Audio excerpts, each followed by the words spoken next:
Hello दोस्तों, आपका स्वागत है मैं पैस यूट्यूब चैनल डीएसके स्टडी में। तो आइए आज हम स्टार्ट करते हैं भौतिक विज्ञान का एक इम्पॉर्टेंट टॉपिक जिसे कहते हैं बल।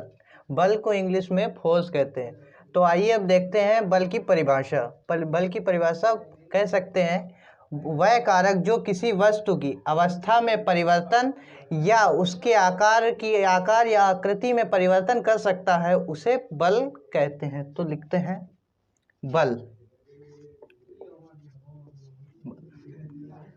वह कारक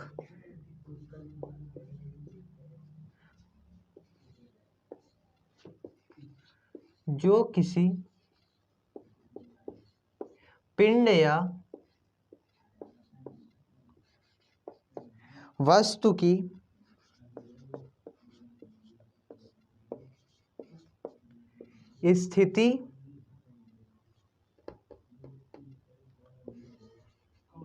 स्थिति रूप व आकृति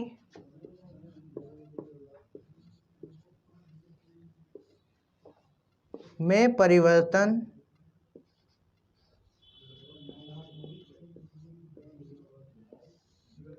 कर सकता है,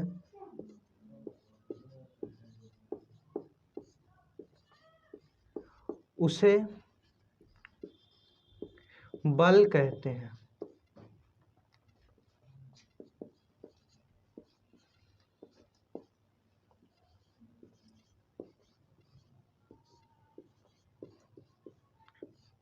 देखिए, वह कारक जो किसी पिंड या वस्तु की स्थिति, रूप व आकार या आकृति में परिवर्तन कर सकता है, उसे बल या फोर्स कहते हैं। या हम दूसरे तरीके से कह सकते हैं आसान शब्दों में, बल एक ऐसा धक्का या खिंचाव है जो किसी वस्तु को उसकी स्थिति में परिवर्तन करने का प्रयत्न कराता है या करता है, उसे बल कहते हैं। और तो आइए देखते हैं इसका फर्स्ट पॉइंट। इसे F से प्रदर्शित करते हैं।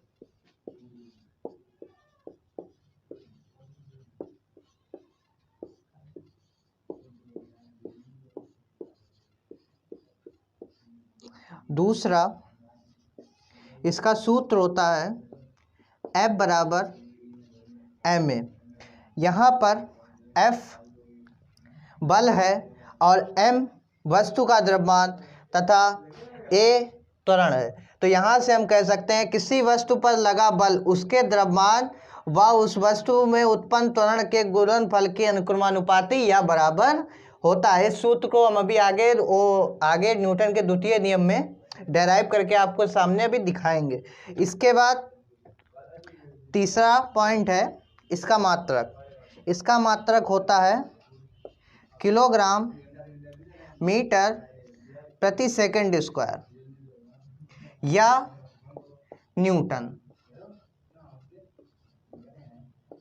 ये इसका मात्रक होता है सीजीएस पद्धति में। ये इसका मात्रक सीजीएस पद्धति में होता है तथा ग्राम सेंटीमीटर प्रति सेकंड स्क्वायर इसका मात्रक होता है प्रति सेकंड स्क्वायर। इसका मात्रक सीजीएस पद्धति में इसका मात्रक ग्राम सेंटीमीटर प्रति सेकंड स्क्वायर या डाइन होता है।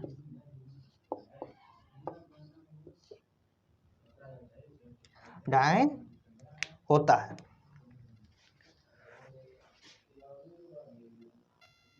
इसके बाद चौथे पॉइंट में लिखिए बल सदिश राशि होती है। बल का परिमाण व दिशा दोनों की आवश्यकता पड़ती है। तो आइए इसके बाद आगे देखते हैं बल के प्रकार।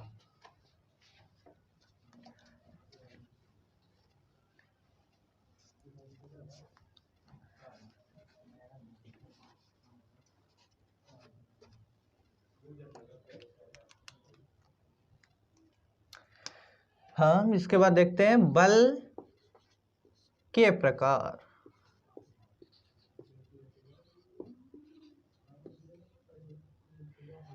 Types of force. पहला है बल के प्रकार में पहला बल है संपर्क बल,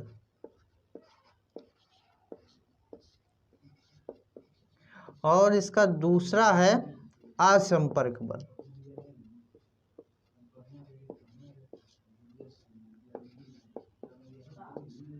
असंपर्क बल।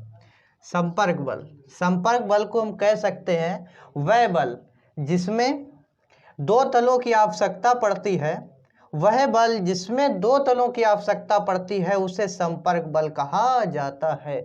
जैसे घर्षण बल है, घर्षण बल में एक नीचे का तल होता है तथा एक वस्तु का तल होता है, इन दोनों के बीच घर्षण बल उत्पन्न होता है। तो यहाँ पे दो तल एक दूसरे के ऊपर गति करते हैं, गति का विरोध करते हैं, जिसे संपर्क बल का उदाहरण हम मान सकते हैं। तो यहाँ से हम लिख सकते हैं, यहाँ से हम लिख सकते हैं संपर्क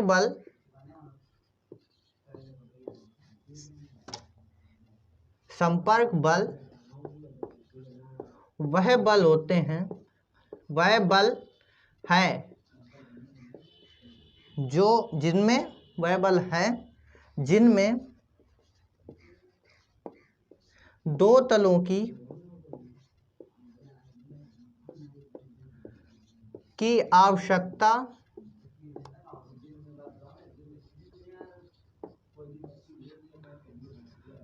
पड़ती है, उसे संपर्क बल कहते हैं।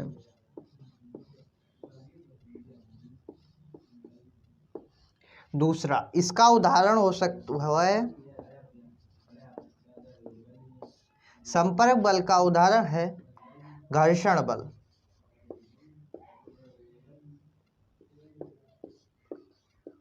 व श्यान बल।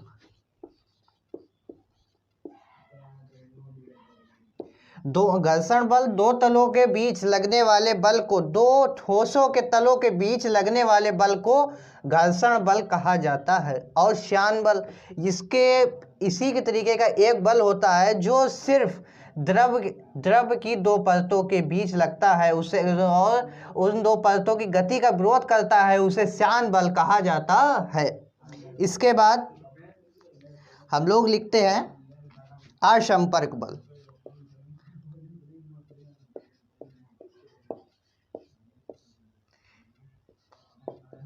यह बल संपर्क बल के बिल्कुल विपरीत है।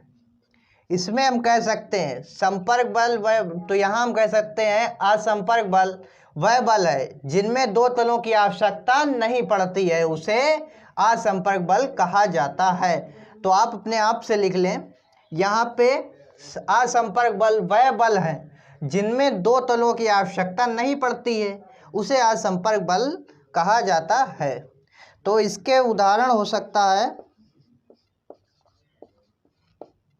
जैसे गुरुत्वाकर्षण बल,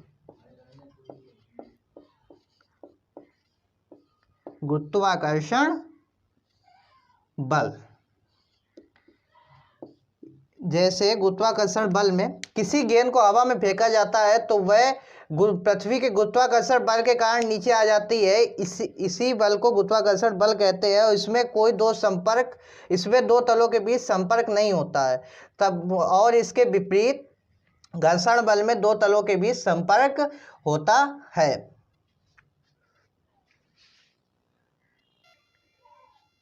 तो आइए इसके बाद हमारा अगला टॉपिक है संवेग।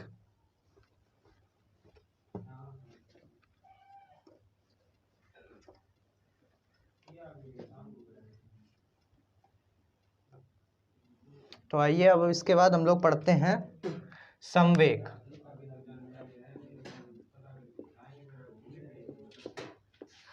संवेग को इंग्लिश में मोमेंटम कहा जाता है। तो इसमें आप पहला पॉइंट लिख सकते हैं, इसे P से प्रदर्शित किया जाता है।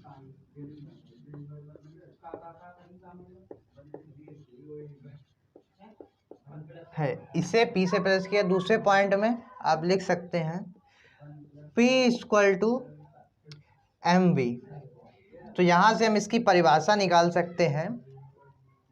हाँ, किसी वस्तु का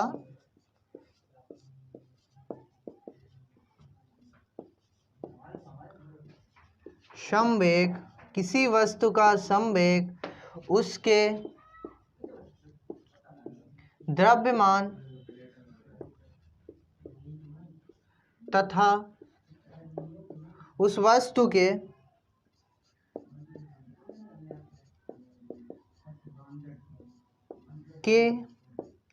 वेग के बराबर होता है।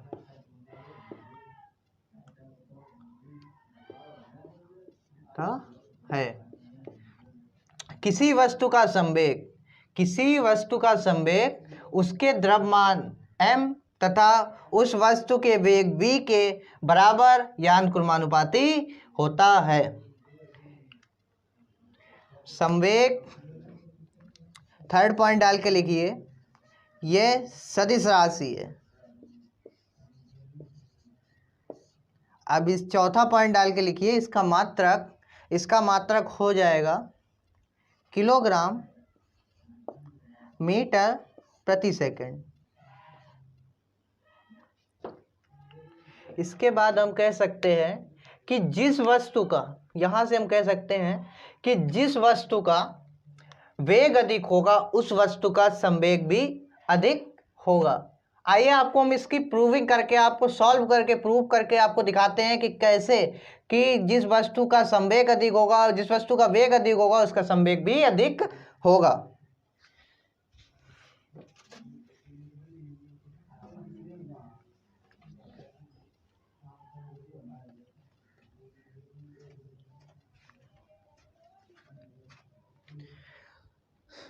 तो आप माने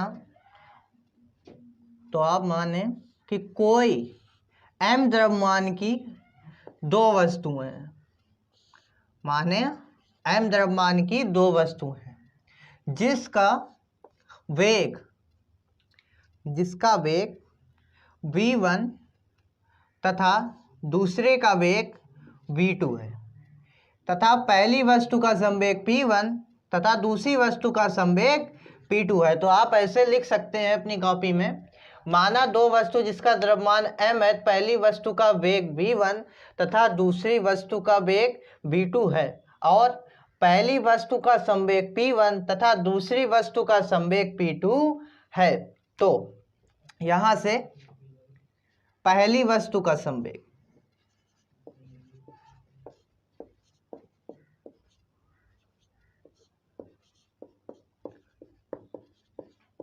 पहली वस्तु का संवेग लिख सकते हैं P1 बराबर mv1, समीकरण 1, तथा दूसरी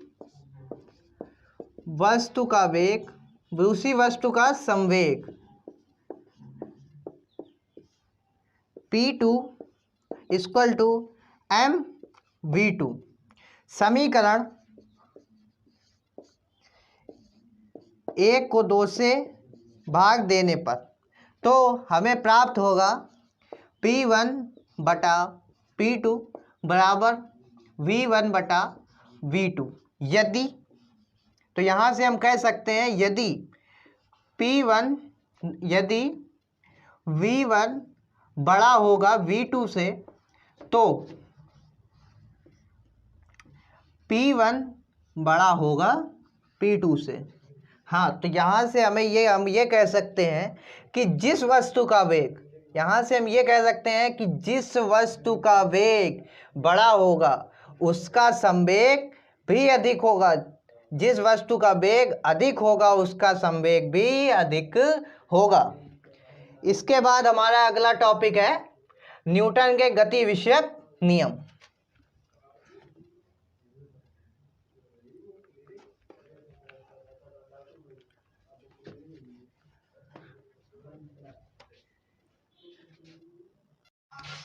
इसके बाद हम पढ़ेंगे न्यूटन के गति विषयक प्रथम नियम।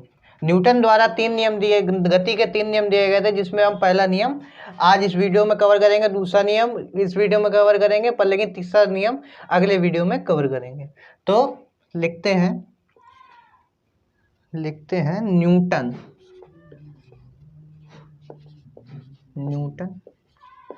का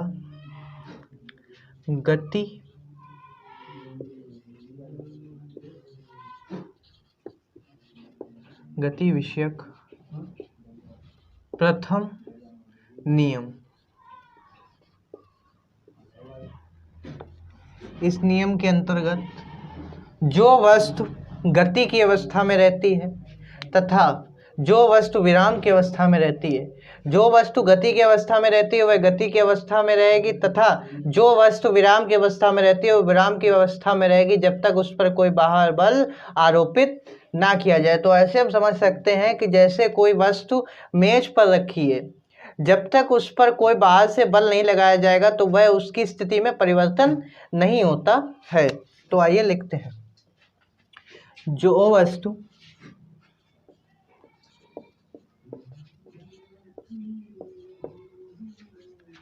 गति की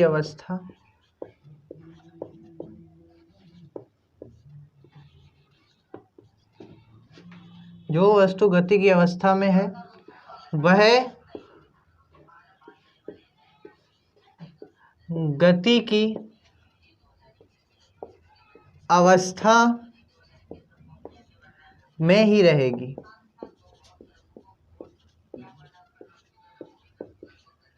तथा जो वस्तु विराम की अवस्था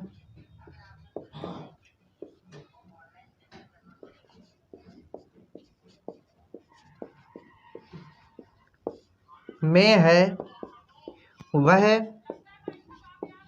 वस्तु विराम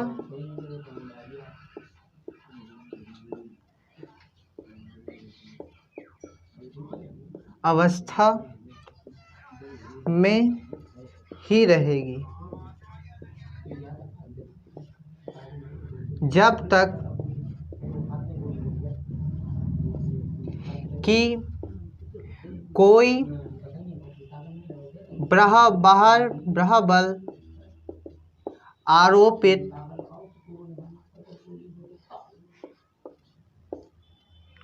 ना किया जाए। फिर बल आरोपित ना किया जाए। तो आइए हम लोग इसको दोबारा पढ़ते हैं। जो वस्तु गति की अवस्था में है वह गति की अवस्था में ही रहेगी, तथा जो वस्तु विराम की अवस्था में है वह वस्तु विराम की अवस्था में ही रहेगी जब तक कोई बाह्य बल उस पर आरोपित ना किया जाए। उदाहरण में हम लिख सकते हैं,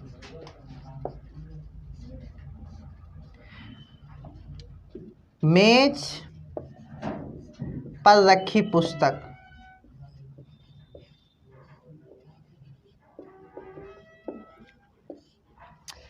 जैसे लिखा है उदाहरण में, मेज पर रखी पुस्तक। मेज पर रखी पुस्तक में अगर आप अपनी तरफ से कोई बल आरोपित नहीं करेंगे तो वह उसकी स्थिति में कोई परिवर्तन नहीं होगा। और जैसे कोई व्यक्ति बाइक या साइकिल चला रहा है तो जब उसके अगर वह ब्रेक लगाएगा तो उसकी पहियों में घर्षण बल उत्पन्न होगा। अगर वह घर्षण बल उत्पन्न ना हो तो कभी भी गतिमान बाइक रुक नहीं सकती। ये नियम यही बताता है। इसके बाद हम पढ़ेंगे न्यूटन का गति विषयक द्वितीय नियम। गति विषयक द्वितीय नियम।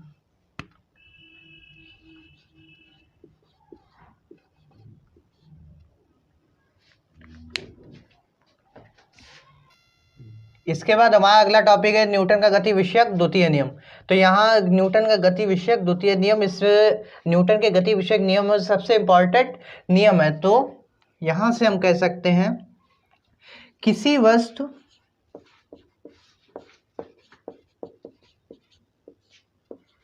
पर आरोपित बल किसी वस्तु पर आरोपित बल उसके संवेग परिवर्तन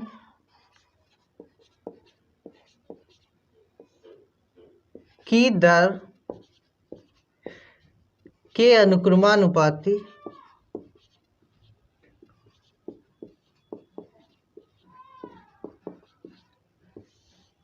होता है। किसी वस्तु पर आरोपित बल उसके संवेग परिवर्तन की दर के अनुक्रमानुपाती होता है। तो यहाँ से हम लिख सकते हैं F proportional to delta P upon delta T। तो यहाँ से हम कह सकते हैं किसी वस्तु पर आरोपित बल उसके संवेग परिवर्तन की दर के अनुक्रमानुपाती होता है। अब इसके बाद हम लोग देखेंगे न्यूटन के गति विषयक द्वितीय नियम की गणितीय व्याख्या।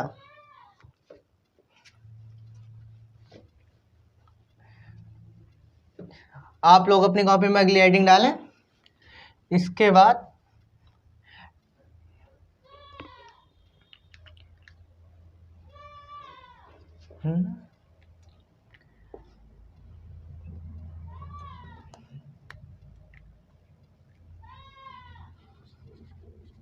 द्वितीय नियम की गणितीय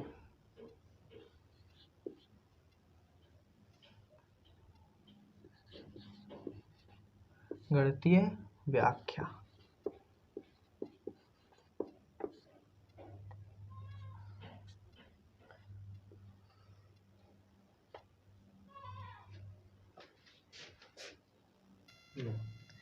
तो लिखें, माना किसी वस्तु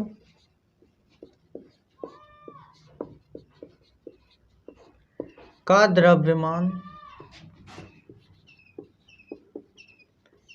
m तथा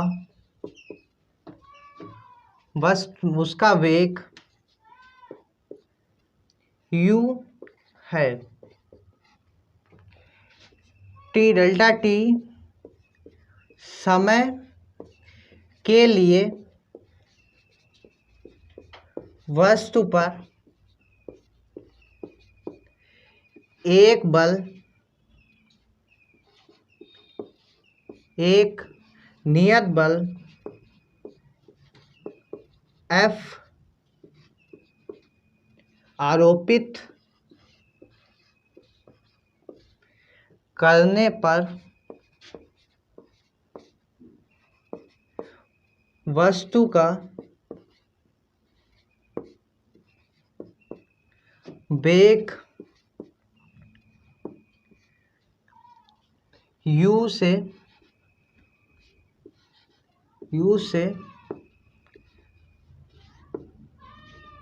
बदलकर v हो जाता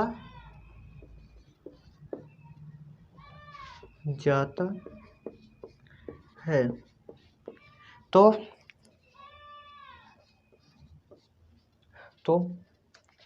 पहली वस्तु प्रारंभिक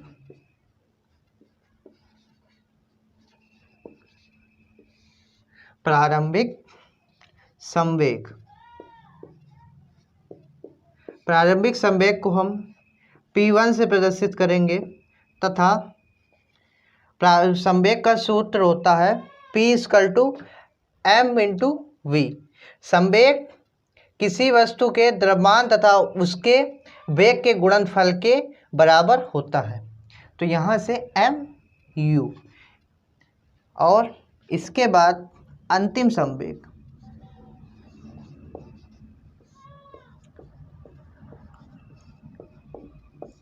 P2 बराबर mv। इसके बाद हम यहाँ पे निकालेंगे संवेग में परिवर्तन।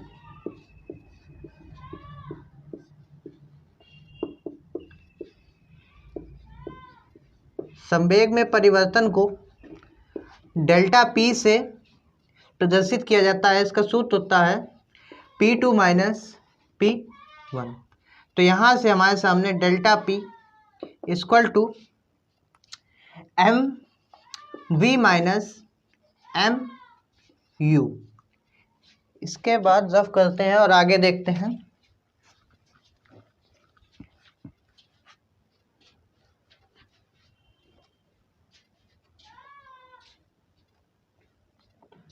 संवेग में परिवर्तन।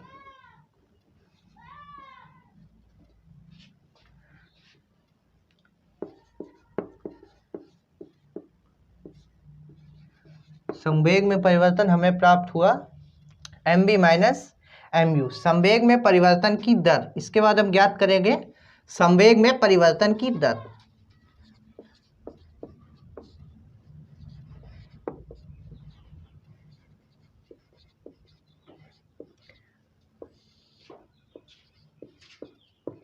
संवेग में परिवर्तन की दर इक्वल टू एम बी, संवेग में परिवर्तन की दर को हम प्रदर्शित करते हैं delta P upon delta T equal to M V minus M U upon T delta T. अब यहाँ से हमें पता है कि संवेग परिवर्तन की दर को ही बल कहा जाता है, संवेग परिवर्तन की दर को ही बल कहा जाता है। तो इसकी जगह संवेग परिवर्तन की दर को बल कहा जाता है। तो यहाँ से हम लिख सकते हैं F proportional to M V minus M U upon T. इसको हम बिगाड़ देते हैं। इसके बाद यहाँ पे एक कांस्टेंट लगता है K और m को बाहर कॉमन लेने पर v माइनस यू प्राप्त होता है अपॉन t। प्रयोगों से हमें पता है कि k का मान 1 होता है, तो k का मान 1 रखने पर हमें मिलता है m v minus you upon t। इसके बाद हम देख सकते हैं F बराबर एम ए। तो यहाँ ए जो आया है वो v minus you upon T सूत्र होता है ए त्वरण का। तो हम यहाँ से कह सकते हैं वेग में परिवर्तन की दर को ही त्वरण कहा जाता है। इसे न्यूटन का द्वितीय नियम कहते हैं। तो यहाँ से हम ये कह सकते हैं किसी वस्तु का वेग, किसी वस्तु के ऊपर लगा बल उसके द्रव्यमान व उसके त्वरण के अनुक्रमानुपाती होता है। तो आज की क्लास में यहीं तक। तो आइए अगली क्लास में अब हम लोग मिलते हैं। Please like and subscribe my channel.